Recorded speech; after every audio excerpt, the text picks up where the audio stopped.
Hai guys, jadi untuk kesempatan kali ini kita akan membahas bahasa dan komunikasi serta faktor-faktor yang memengaruhi belajar. Oke, yang pertama kita mulai dari pengertian bahasa. Jadi bahasa itu bukan cuman kayak ngomong itu enggak ya, tapi itu tuh semacam bagian penting dari proses berpikir dan berinteraksi. Bahasa jadi cara kita menyampaikan emosi, perasaan, pikiran, dan informasi.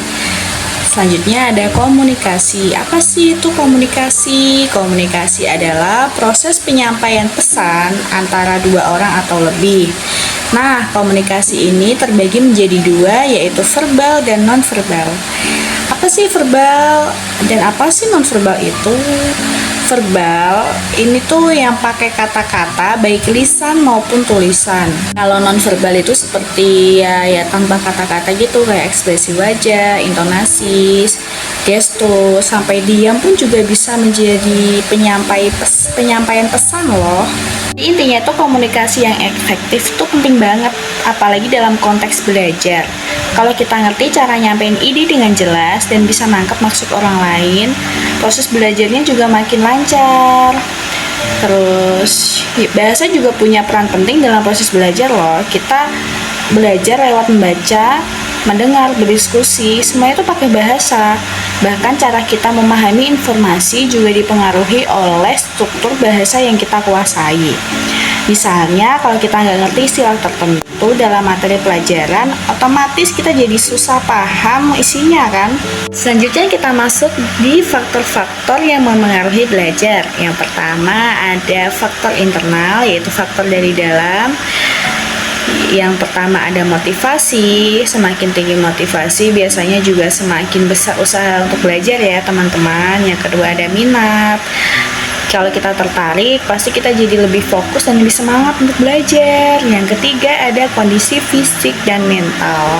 Misalnya kalau kita lagi capek, terus stres, jadi kita tuh kayak nggak mau belajar, males menerima informasi lagi. Terus yang keempat ada kemampuan kognitif, yang dimana setiap orang mempunyai kemampuan kognitif yang berbeda-beda dan mempunyai kapasitasnya masing-masing dalam memahami dan mengolah informasi.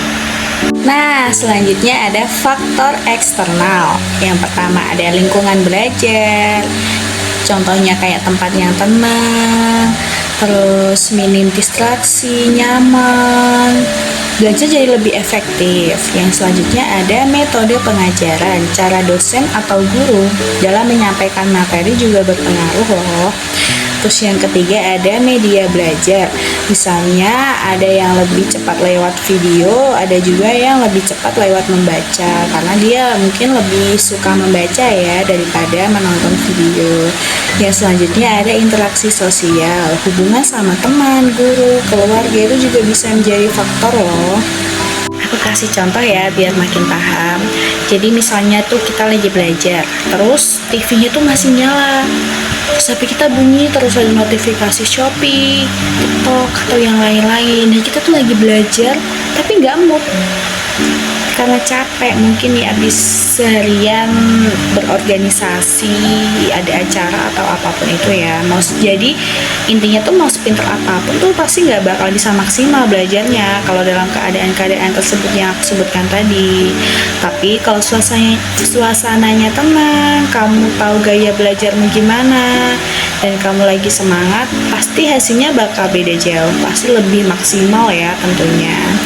Jadi kuncinya belajar yang efektif itu bukan cuma rajin, tapi juga paham cara komunikasi yang baik, ngerti gaya belajar kamu sendiri, dan bisa atur faktor-faktor yang berpengaruh. Sekian dulu dari aku. Assalamualaikum warahmatullahi wabarakatuh.